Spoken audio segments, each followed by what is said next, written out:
राधे राधे। जय श्री कृष्ण। बोलो भोलेनाथ की जय। दोस्तों, एक बार माता पार्वती ने भोलेनाथ से बड़े ही जिज्ञासु भाव से प्रश्न किया, प्रभु, क्या मनुष्य का भाग्य पहले से ही तय होता है या उसे बाद में कर्म द्वारा बदला भी जा सकता है? भगवान शिव मुस्कुराए और बोले, हे पार्वती, इस रहस्य को समझने के लिए मैं तुम्हें एक कथा सुनाता हूँ। उसे ध्यान से सुनो, क्योंकि उत्तर उसी में छिपा है।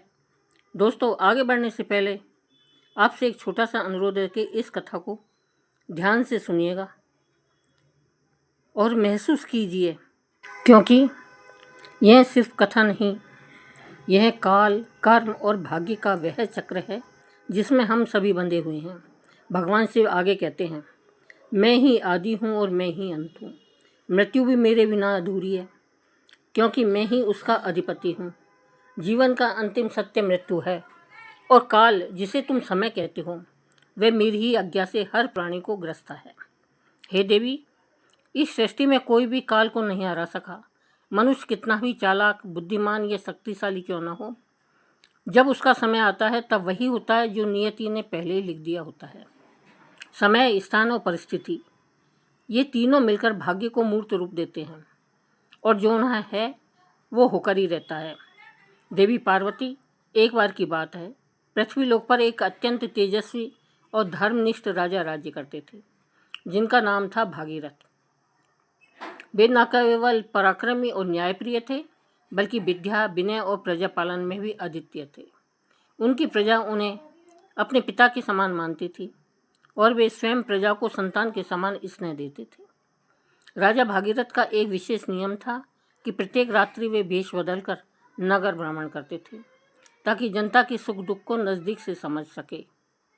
एक ऐसी ही रात, जब गगन में तारे मंद पड़ने लगे और अमृत वेला का स्पर्श वातावरण में घुलने लगा, राजा भ्रमण करते हुए नगर के अंतिम परिक्रमा मार्ग की ओर बढ़े। उसी मार्ग के किनारे पर एक घना जंगल आरंभ होता था। तभी उनकी दृष्टि एक नवयुवक लकड़हारे पर पड़ी, जो कंधे पर कुल्हाड़ी लिए जंगल की ओर बढ़ रहा था। वह एक ऊंचे वृक्ष पर चढ़कर लकड़ी काटने लगा था कि तभी अचानक जंगल की नीरवता को चीरता हुआ एक विशाल और भयानक रीछ यानी भालू दौड़ता हुआ वहां आ पहुंचा। यह देखकर राजा एक पेड़ के पीछे चुपचाप छिप गए, लेकिन राजा ने देखा कि वो रीछ उसी वृक्ष पर चढ़ने लगा जिस पर वो नौजवान लकड़हारा लकड़ी काटने के लिए चढ़ा था। उस रीछ को पेड़ पर इतनी तेजी से चढ़ते हुए देखकर राजा आश्चर्यचकित रह गए। उन्होंने सोचा, यह कैसे संभव है? इतना भारी भरकम प्राणी वृक्ष पर कैसे चढ़ सकता है? क्योंकि सामान्य रीछ कभी वृक्ष पर नहीं चढ़ता, लेकिन यह तो किसी अद्भुत शक्ति से चढ़ रहा है। उधर जब उस नौजवान लकड़हारे ने रीछ को अपनी ओर तेजी से आता देखा, तो डर के मारे उसके हाथ पांव फूल गए। भय से कांपते हुए उसके हाथ से वृक्ष की टहनी छूट गई और वह धड़ाम से जमीन पर गिर पड़ा। जैसे ही वह गिरा, उसी क्षण उसके प्राण पखेरु उड़ गए। अब जब वो भयानक रीछ पेड़ से नीचे उतरा, तो अचानक वो देखते ही देखते एक सुंदर स्त्री का रूप धारण कर गया और पास ही स्थित एक कुएं के पास जाकर बैठ गया, मानो वो किसी का इंतजार कर रहा हो। राजा भागीरथ यह सब देखकर भीतर तक हिल गए थे। उन्हें अपनी आंखों पर विश्वास नहीं हो रहा था। उनकी सारी थकान, सारा आलस्य और नींद एक क्षण में उड़ गई, क्योंकि उन्होंने अपनी आंखों से देखा था कि कैसे वो भयानक प्राणी एक स्त्री में बदल गया। अब उनका मस्तिष्क अनेक प्रश्नों से घिर चुका था। राजा ने ठान लिया कि मैं इसका पीछा करूंगा और जानूंगा कि यह रहस्य क्या है। वे दूर खड़े होकर उस स्त्री पर दृष्टि टिकाए देख रहे थे कि अब वो क्या करती है। थोड़ी देर बाद राजा के दो सिपाही, जो रात्रि गश्त पर थे, वहां से गुजर रहे थे। संयोग की बात यह थी कि वे दोनों सगे भाई थे।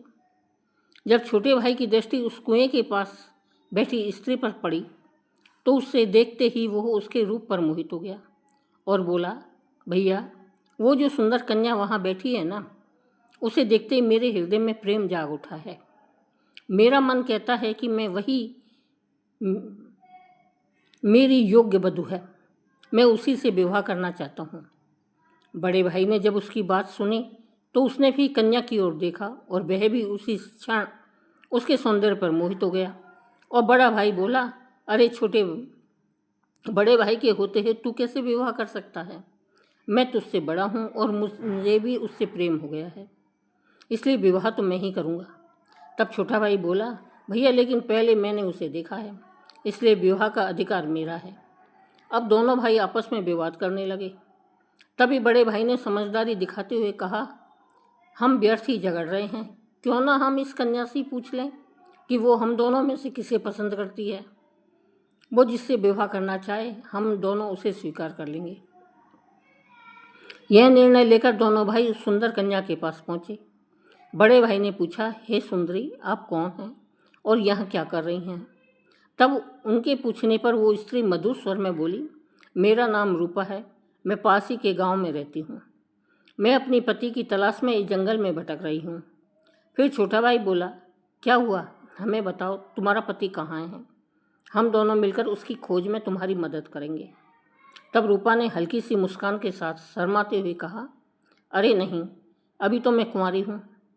मैं एक योग्य वर की तलाश में निकली हूँ और इस संसार में मेरा कोई नहीं। एक माँ थी, वह भी कुछ दिनों पहले चल बसी। इस पर छोटा भाई उत्साहित होकर बोला, वह कितना सुंदर संयोग है, हम दोनों भाई भी अविवाहित हैं। यदि तुम चाहो तो हम दोनों में से किसी एक से विवाह कर सकती हो। तब मुस्कुराते हुए उस लड़की ने कहा, मुझे तो आप दोनों ही पसंद हैं, आप ही तय कर लो कि मैं किसके साथ विवाह करूं। तब बड़े भाई ने कहा, हम दोनों भी इसी उलझन के साथ तुम्हारे पास आए हैं, अब क्या करें? तब लड़की बोली, तो ठीक है, इसका निर्णय मैं ही कर देती हूँ। मैं तुम दोनों में से एक से विवाह करूँगी, लेकिन मेरी एक शर्त है। दोनों भाई एक साथ बोले, बोलो हमें क्या करना है? तब वो कुंवारी लड़की बोली, तुम दोनों में से जो भी अधिक बहादुर और शक्तिशाली होगा, मैं उसी से विवाह करूँगी। इतना सुनते ही दोनों भाई स्वयं को एक दूसरे से श्रेष्ठ और बलवान सिद्ध करने की इच्छा से आपस में युद्ध करने लगे। लड़ते लड़ते उन्होंने अपनी तलवारें निकाल ली और फिर छोटे भाई ने बड़े भाई के पेट में तलवार घुसा दी और वही बड़े भाई ने भी पलटवार करते हुए छोटे भाई का गला काट दिया। इस प्रकार तड़प तड़प कर दोनों भाइयों ने अपने ही हाथों से प्राण गंवा दिए। तभी वह लड़की जोर से हंसने लगी और वहाँ से उठकर घने जंगल की ओर चल दी। वहीं दूसरी ओर राजा को एक और गहरा सदमा लगा। उन्होंने सोचा, इस स्त्री ने क्या कर दिया, यह तो कोई छलावा थी। अब यह आगे क्या करेगी, मुझे देखना चाहिए। ऐसा सोचकर राजा भी कुछ दूरी बनाकर गुप्त रूप से उसके पीछे चल दिए। दोस्तों, अब सूर्य भगवान पूरी तरह उदय हो चुके थे, किंतु राजा भागीरथ एक रीछ के वृक्ष पर चढ़ने और फिर एक सुंदर कन्या के रूप में बदल जाने की विचित्र घटना को अपनी आंखों से देखकर भीतर तक हिल चुके थे। अब उन्हें ना भूख का ध्यान था, ना प्यास का, ना ही राजपाट का। उन्हें तो केवल उस रहस्यमयी लड़की के विषय में जानने की तीव्र जिज्ञासा थी। राजा उस सुंदर स्त्री का पीछा करते हुए सावधानीपूर्वक लगभग 2 कोस दूर तक आ गए। अब आगे जो हुआ उसने राजा के आश्चर्य की सभी सीमाएं तोड़ दी, क्योंकि देखते ही देखते वही स्त्री अब फिर अपना रूप बदलकर एक जहरीले नाग में बदल गई और वो नाग बहुत तेजी से रेंगता हुआ आगे बढ़ने लगा। कुछ ही दूर एक नदी बह रही थी। वो नाग नदी किनारे पहुंचा और राजा की आंखों के सामने ही नदी में कूद पड़ा। नदी में एक नाव चल रही थी जिसमें 10 लोग सवार थे। वो नाग उसी नाव की ओर बढ़ा। राजा भागीरथ किनारे खड़े होकर यह सब देख रहे थे। नाग के नाव में कूदते ही उसमें अफरा तफरी मच गई। लोग डर के मारे अपनी जान बचाने के लिए नाव से पानी में कूदने लगे। इस भगदड़ में नाव भी पलट गई और जो लोग तैरना जानते थे वे किसी तरह नदी से बाहर निकल आए, लेकिन जो तैरना नहीं जानते थे वे डूबकर अपनी जान गंवा बैठे। थोड़ी देर बाद वो नाग नदी से बाहर निकला और किनारे किनारे आगे बढ़ने लगा। राजा भागीरथ उसका पीछा करते रहे। फिर कुछ दूर जाने पर राजा को एक और आश्चर्य हुआ।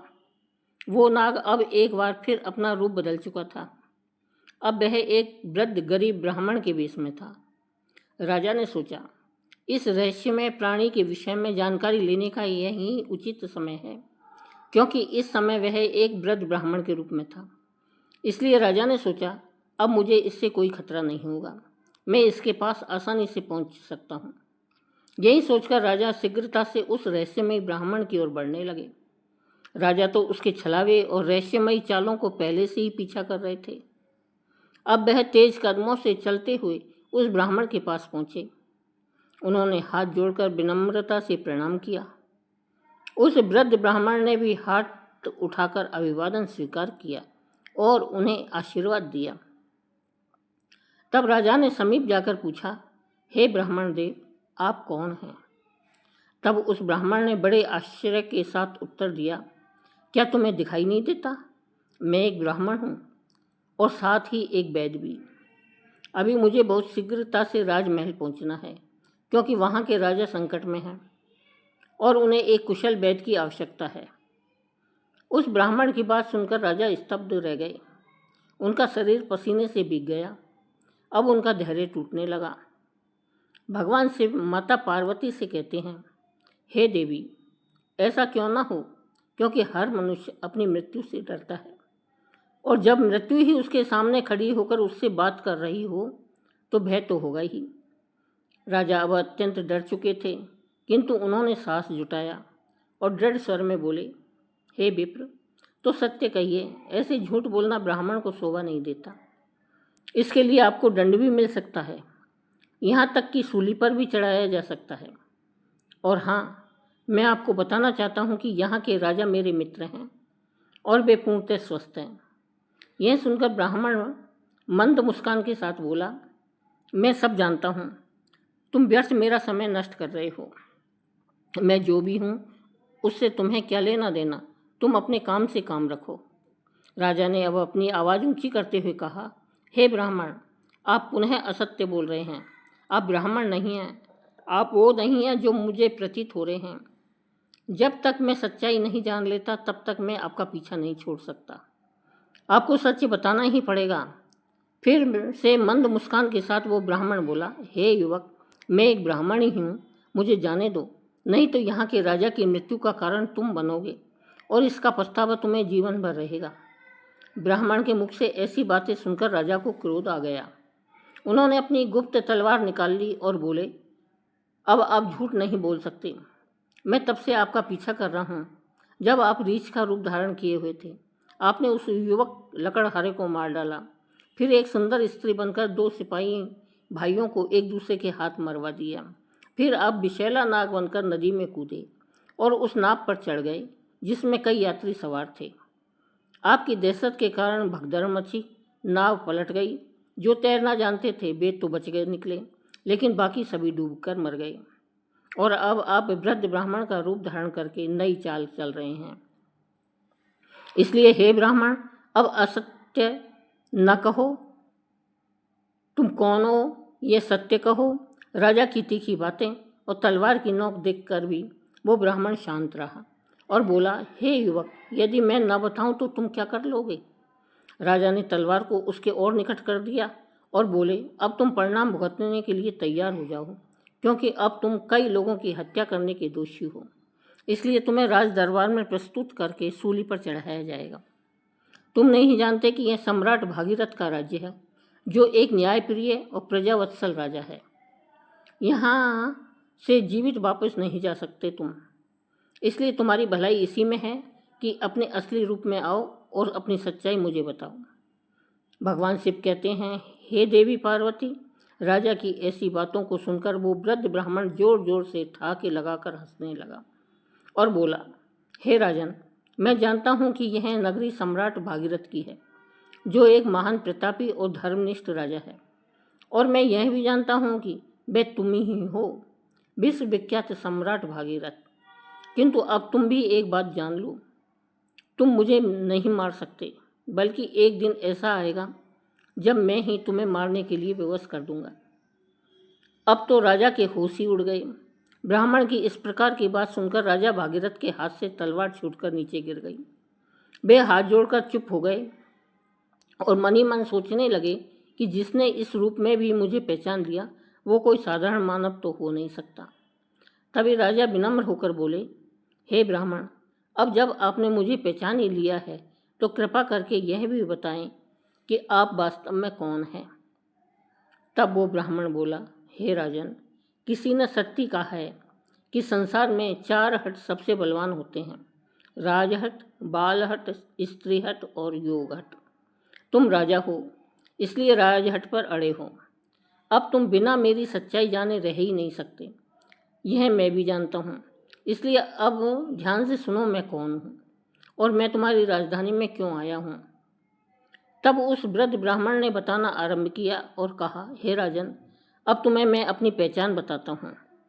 मेरा नाम काल है। तुम जानते हो कि संसार में जितने भी प्राणी जन्म लेते हैं उनकी मृत्यु निश्चित होती है, इसलिए इस धरती को मृत्यु लोक कहा जाता है।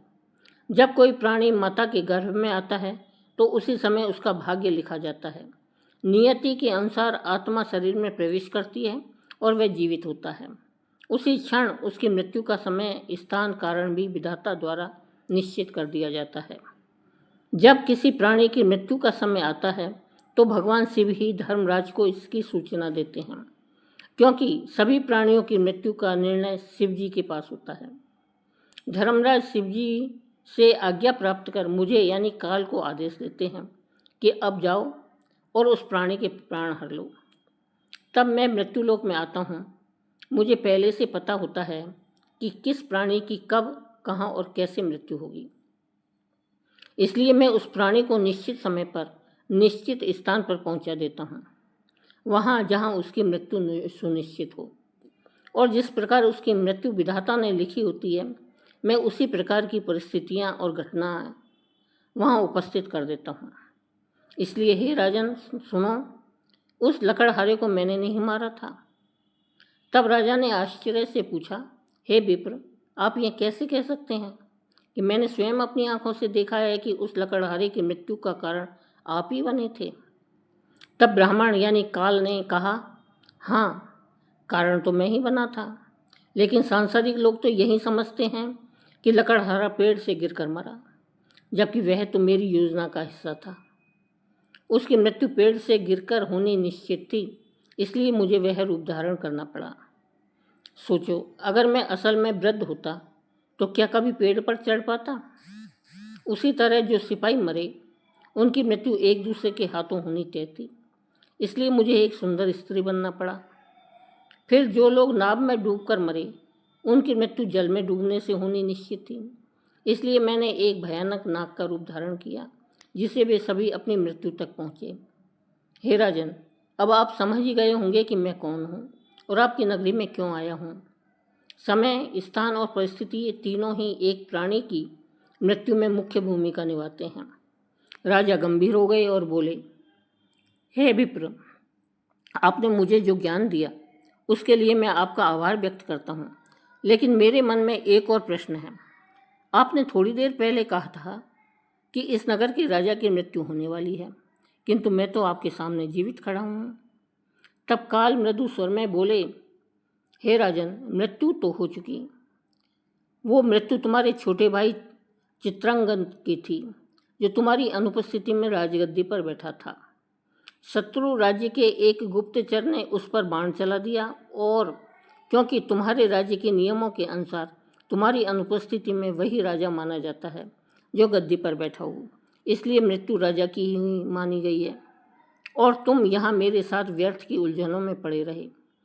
भगवान शिव कहते हैं, हे देवी पार्वती, जब राजा भागीरथ को यह ज्ञात हुआ तो वे बहुत दुखी हुए और सोचने लगे, मैंने यह क्या कर दिया।